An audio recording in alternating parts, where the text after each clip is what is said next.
دونك الرئيس ديالي عرف واش كان يهضر، على بالو واش كان يهضر، على بالو بيان سور على بالو. كي قال لهم اسرائيل تستعرف بفلسطين دوله كامله، على بالو بلي ما راح ديرها حتى تقوم القيامه، وربي عز وجل قالها في القران، ما قالهاش غير تبون. نفرضوا نروح معك في الطرح، نروح معك بعيد. طيب شوفي طيب. انا نروح معك بعيد، لولا عسى ولعل نقولوا الرئيس ديالي وتنعمه وداه له بال وحب يطبع، كاين 45 مليون جزائري موراه. انت في طيب بالك ليش ذكر التطبيع؟ اذا هو بينتظر يوم القيامه ليش مستعجل يذكر التطبيع من الحين؟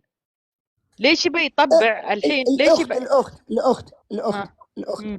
راح دار بما يسمى كونفيرونس دو بريس. وين دارها في المراديه، ومع من ما دارهاش مع صحفي عربي، دارها مع صحفي فرنسي، ومع اكبر جريده فرنسيه اللي هي لوبينيون. دونك على بالو واش كان يهضر الرأي. شوفي ما نروحوش بعيد، هاد التحاليل السياسيه تيك توكيه. كاش واحد من السياسيين هضر، اعطيني كش واحد من السياسيين العرب انا هضر على واش قال تبون. انا يا الجزائري انا بقول لك انت عارف الاخت بذكرك ان بتفتحون العلاقات الحين مع الكيان، بذكرك لا دولة فلسطينية ولا شيء، بذكرك ان بتفتحون رسمي وبتطلعوا له اعذار، مثل ما كل مقابلة يتكلم فيها تطلعوا له 1000 عذر. يعني انت متاكده بان المراه قريب؟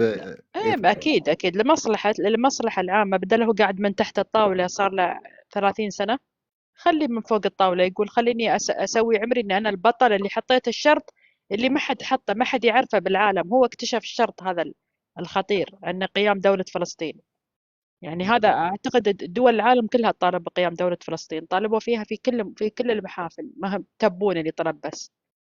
لكن إن شاء الله أنا بذكرك قبل لا يعلنون عن قيام دولة فلسطين، تبون بيكون قاعد في تل أبيب في زيارات رسمية. تفضل.